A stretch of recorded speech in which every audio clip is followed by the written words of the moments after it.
Olá, queridos telespectadores que estão assistindo a mais um podcast, sejam muito bem-vindos. E bom, no vídeo de hoje, no nosso podcast de hoje, nós iremos começar continuando o livro Tratado do Inferno, escrito por Santa Francisca Romana. No nosso podcast de ontem, que foi o primeiro podcast da segunda temporada, a gente começou o livro e agora a gente vai continuar. Depois de ler o livro, a gente vai cantar uma música e depois rezar um trecho do Terço da Divina Misericórdia, gravada pelo vidente Marcos Tadeu. Essa é a programação do nosso podcast de hoje, então sejam muito bem-vindos.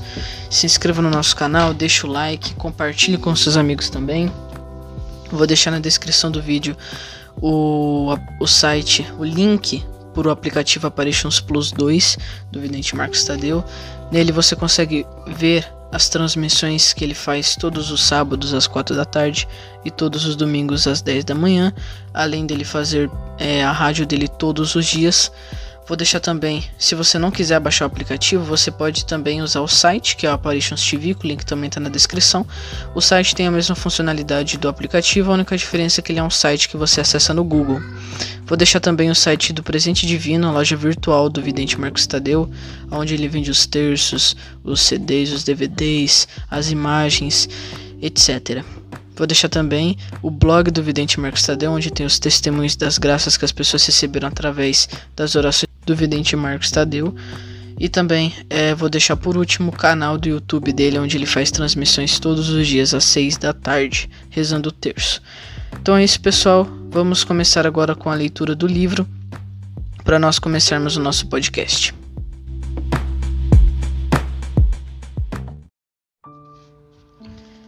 Confessava ordinariamente toda quarta-feira e todo sábado, e comungava ao menos uma vez na semana. Frequentava muito a igreja de São Pedro no Vaticano, a de São Paulo fora da cidade, a de Santa Maria em Aracoeli, a de Santa Maria Nova e a de Santa Maria em Trastevere, sempre acompanhada de sua cunhada. Narra-se que um dia foram à igreja de Santa Cecília para fazer suas devoções, e um padre, que não aprovava que mulheres casadas comungassem tão frequentemente, deu a elas hóstias não consagradas, mas Francisca logo percebeu, não sentindo a presença do seu divino esposo, como era de costume quando recebia a Sagrada Comunhão. Queixou-se ao padre Antônio de Monte Sabélio, seu confessor, que foi falar com o padre. Este lhe confessou a verdade do fato e fez penitência de sua falta. O demônio, que via com raiva a virtude de Nossa Santa, decidiu combatê-la, empregando todos os seus esforços para perdê-la. Apresentou-se a ela com aspectos pavorosos, com gestos ridículos e imodestos. Atacava-a muitas vezes durante a oração, precipitava-a com o rosto por terra, arrastava-a pelos cabelos, batia nela e açoitava-a cruelmente. Uma noite, como ela resolveu descansar um pouco, depois de um rude combate, o demônio transportou para o seu quarto o corpo de um homem morto e a manteve sobre o cadáver durante muito tempo. Ela ficou tão impressionada que, depois do ocorrido, parecia que este cadáver estava sempre próximo dela, sem que pudesse se livrar do cheiro que exalava. Tanto que só a vista dos homens era-lhe um suplício, sentindo em todos os seus membros um tremor. Impossível contar aqui todas as perseguições que o demônio lhe fez e as vitórias que ela obteve sobre ele. Triunfou da malícia dele, não só quando a empregava contra ela, mas também quando a empregava contra os outros. Ora convertia as mulheres abandonadas ao vício, ora as expulsava de Roma, ou dos outros asilos onde se abrigavam, para impedi-las de perverter a inocência. Obteve por suas orações que seu confessor ficasse livre do espírito maligno que o levava à ira, previa as tentações de muitas almas e preservava-as de nelas cair por seus bons avisos. Uma vez, o demônio precipitou Vanosa do alto de um monte e lhe quebrou quase todo o corpo. Mas Francisca, por suas orações, logo a estabeleceu em perfeita saúde. Assim, o demônio ficou derrotado por todos os lados.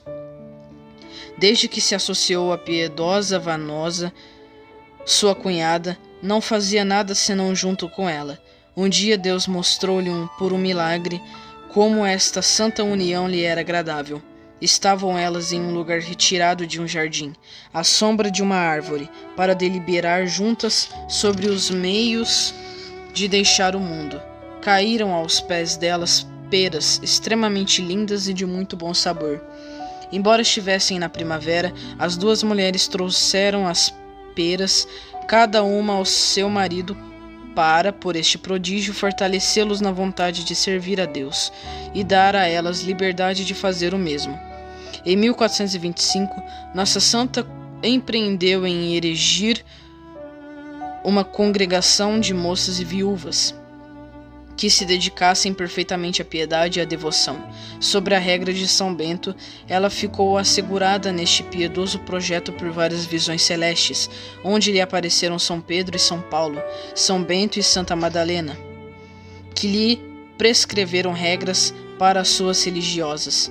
Um dia parecia ver que São Pedro, depois de lhe ter dado um véu e de tê-la abençoado, a oferecia a Nossa Senhora para ser recebida sobre sua especial proteção e salvaguarda. Porém, foi então que, voltando a si, redigiu as regras que desde então foram observadas em seu mosteiro, tais como lhe foram reveladas nas admiráveis visões, e comunicando-as ao seu confessor, foram aprovadas pelo Papa Eugênio. A bem-aventurada Francisca tinha então cerca de 43 anos, dos quais 28 anos casada. Ao longo dos 12 anos que depois ainda viveu, Deus fez brilhar a sua santidade por meio de vários prodígios e curas milagrosas, mas a sua humildade fazia tudo para esconder tais milagres, aplicando remédios nas partes feridas dos enfermos, mesmo que fossem contrários à saúde. Nada ainda dissemos da particular assistência dos anjos que ela recebia. Já vimos que, além de ser um anjo da guarda, Deus lhe ofereceu um segundo, que acompanhava visivelmente. Se acontecia de o demônio usar a figura de um anjo de luz para enganá-la, este fiel guardião não deixava de lhe desvendar o artifício do seu inimigo, e sua alma logo ficava cheia de um perfume tão agradável que admiravelmente a consolava. Se acompanhada pelo anjo lhe escapasse uma ação ou uma palavra menos necessária, ou se deixava levar por pensamentos supérfluos, divulgando sobre a lida da casa ou outros assuntos,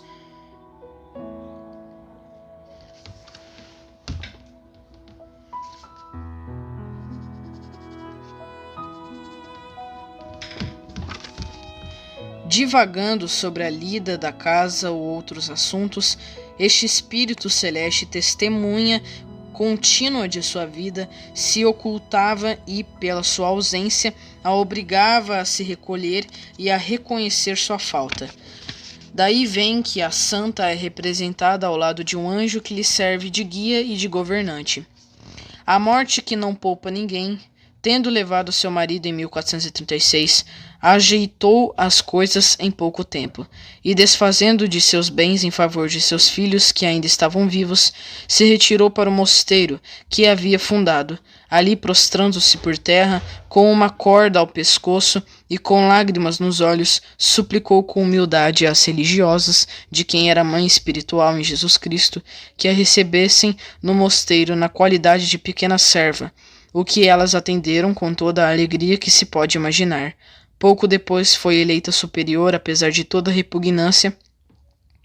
Estas religiosas são chamadas oblatas porque, se consagrando a Deus, usam da palavra oblação e não da de profissão. Ao invés de dizer, como o restante das religiosas, eu faço profissão, dizem, eu me ofereço. Não fazem voto, somente prometem obedecer à mãe presidente, recebem pensão, herdam bens e podem sair com a permissão de sua superiora. Há no convento que elas têm em Roma demais da mais alta classe. Eis aí então Santa Francisca, mãe inconteste da piedosa congregação que ela mesma fundou.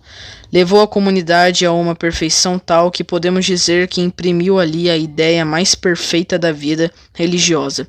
Primeiro, elas não estavam muito bem instaladas, por isso fizeram aquisição de outra casa para aprimorada e melhor situada, ao pé de Capitólio, onde todas elas se dirigiram solenemente após receberem a comunhão.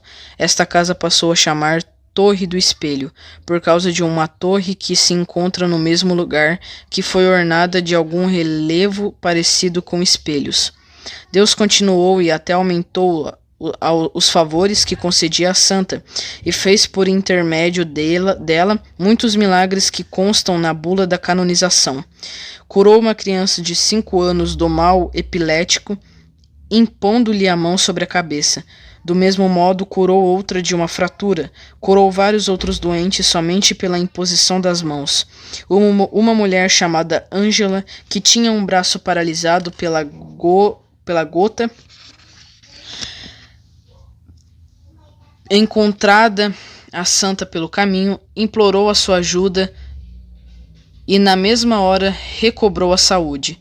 Certo dia deu de comer com fartura a 15 religiosas, com apenas alguns pedaços de pão que mal dava para alimentar 3 pessoas.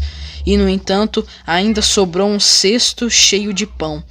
Uma vez algumas religiosas acompanharam-na para buscar lenha fora da cidade, e como ficaram com sede, Deus fez brotar numa vinha tantos cachos de uvas, apesar de ter acontecido isso no mês de janeiro. Mas silenciemos quanto ao resto dos milagres, para falar de suas virtudes, em particular da sua humildade, pela qual foi elevada a sua verdadeira grandeza. Nunca suportou nem no claustro, nem na casa de seu marido que fosse servida, apesar de ser a dona da casa e a superiora do convento. Mas, praticando ao pé da letra a palavra de Nosso Senhor, gostava mais de servir os demais e de ser tratada como serva. Gostava especialmente de ser tida como a menor de todas, e se fosse tratada como ela queria, não lhe teria dado outro título. Eu disse não.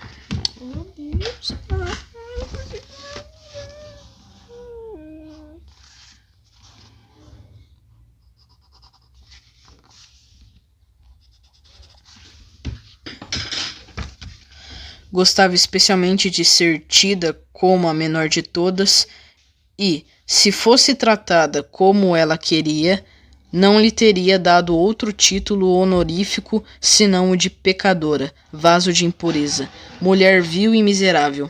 Esta humildade apareceu mais em suas ações do que em suas palavras.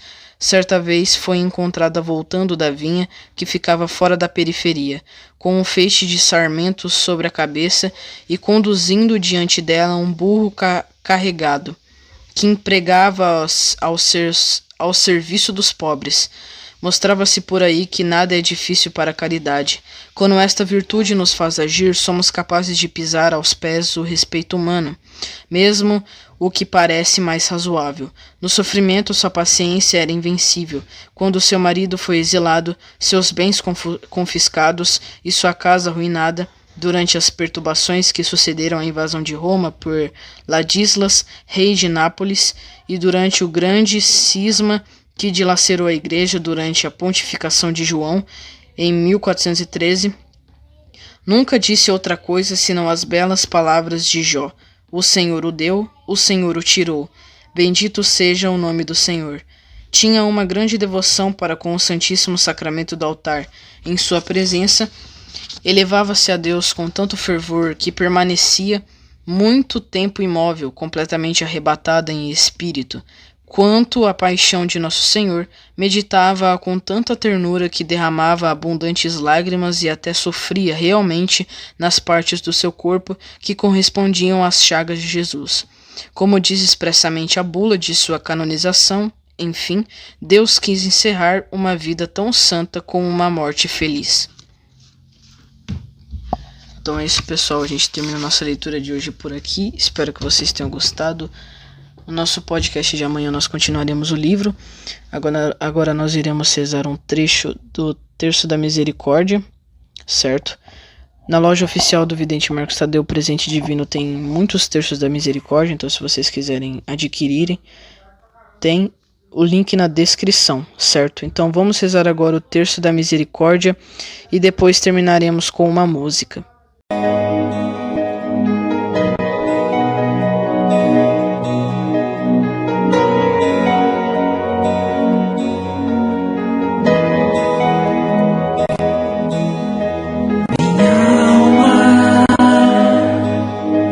Deseja e anseia por ti, te busco ardentemente até te encontrar e conquistar teu coração e te atrair com meu louvor.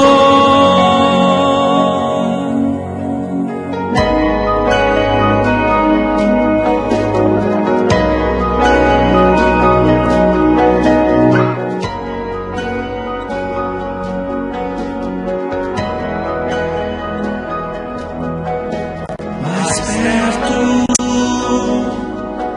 mais íntimo, quero ficar de ti, Senhor. Não sou merecedor, mas me acolhes em teu amor. Revela-me quem tu és, maravilhoso tu és. Oh, oh, oh, oh, oh,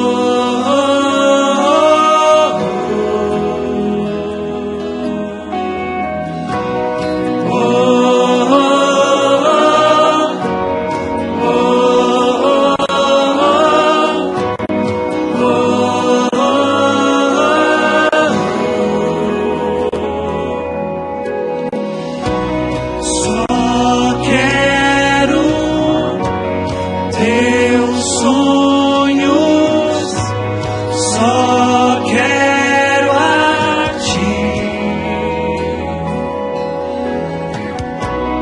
Tua graça me basta, és tudo para mim. Te quero, te busco, te adoro, meu Senhor. Teu fogo me aquece, consome tudo que sou.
mais íntimo.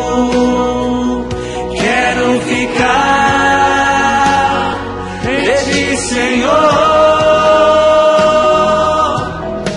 Não sou merecedor, mas me acolhes em teu amor. Revela-me quem tu és, maravilhoso tu és. Oh, oh, oh, oh, oh, oh.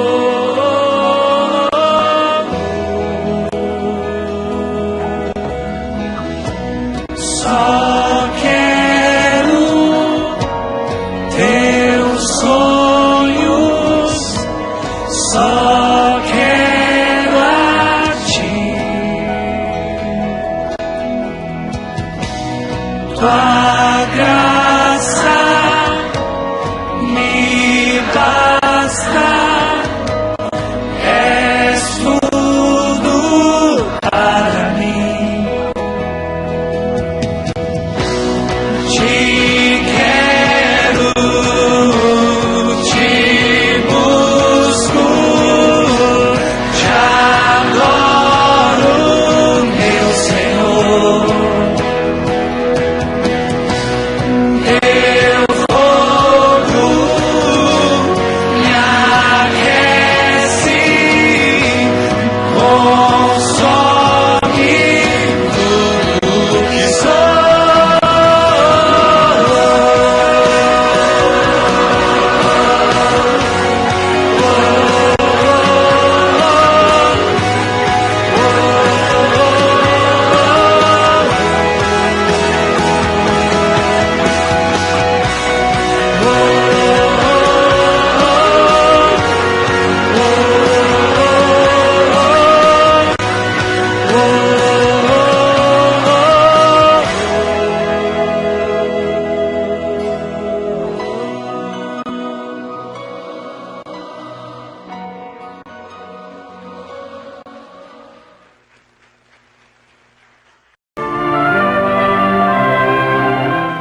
Se as almas se submetessem inteiramente a mim, eu mesmo me encarregaria da sua santificação e as cumularia de graças ainda maiores.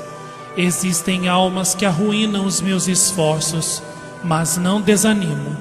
Todas as vezes que recorrem a mim, apresso-me em dar-lhes ajuda, amparando-as com a minha misericórdia, e dou-lhes o primeiro lugar no meu compassivo coração.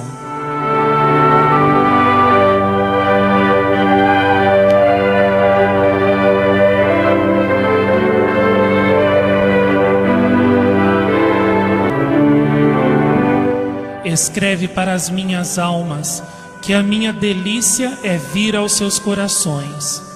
Mas se nesse coração há outro alguém, eu não posso tolerar isso, e saio dele o quanto antes, levando comigo todos os dons e graças que preparei para essa alma, e ela nem percebe a minha saída. Depois de algum tempo, chamará sua atenção o vazio interior e a insatisfação. Oh, se então recorresse a mim, eu lhe ajudaria a purificar o coração, realizaria tudo em sua alma, mas sem o seu conhecimento e o seu consentimento pessoal, não posso governar o seu coração.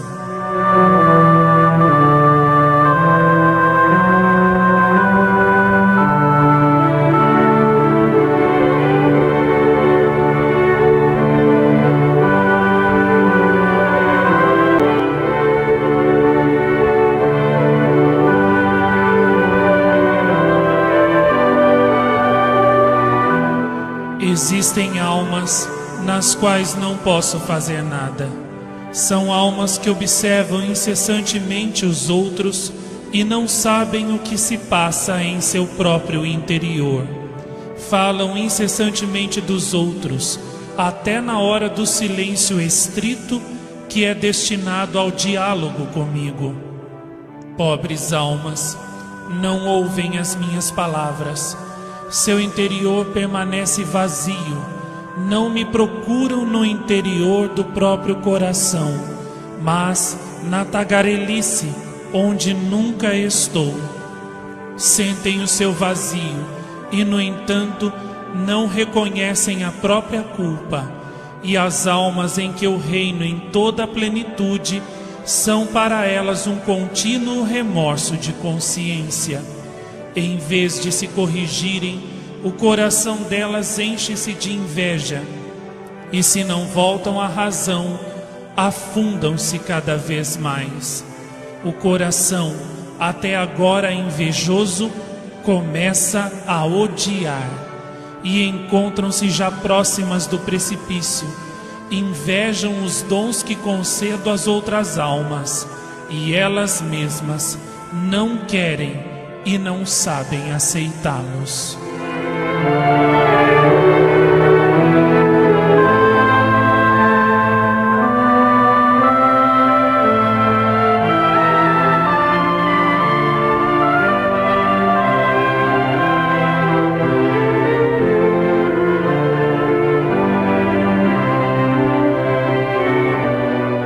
Eterno Pai, eu vos ofereço o corpo e o sangue, alma e divindade de vosso diletíssimo Filho, nosso Senhor Jesus Cristo, em expiação dos nossos pecados e dos do mundo inteiro. Pela sua dolorosa paixão, tende misericórdia de nós e do mundo inteiro. Com sangue e água que jorraste do coração de Jesus, como fonte de misericórdia para nós, eu confio em vós.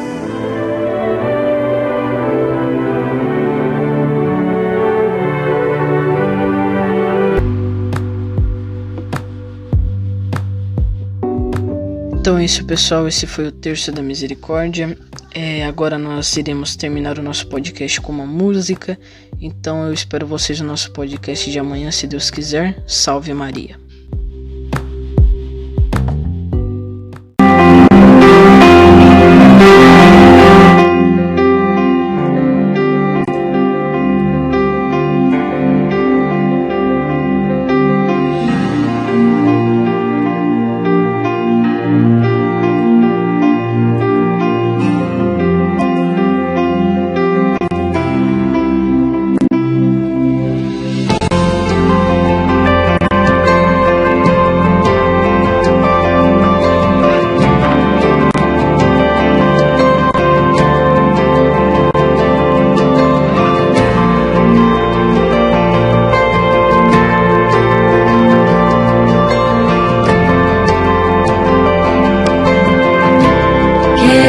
Te louvar, te engrandecer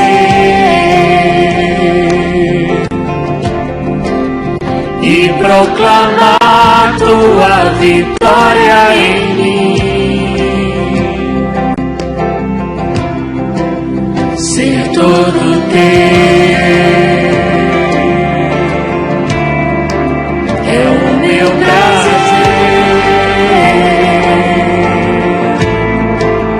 Te seguirei aonde fores, Senhor.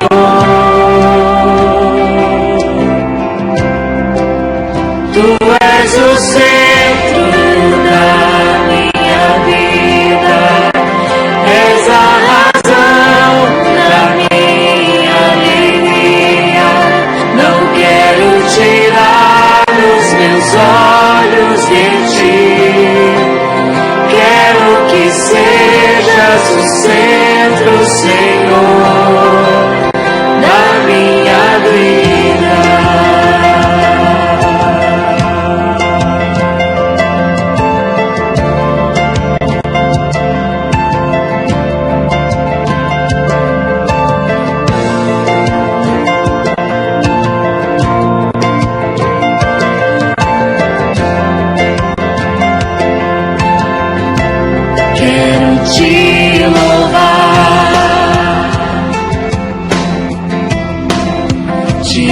engrandecer e proclamar tua vitória em mim. Ser todo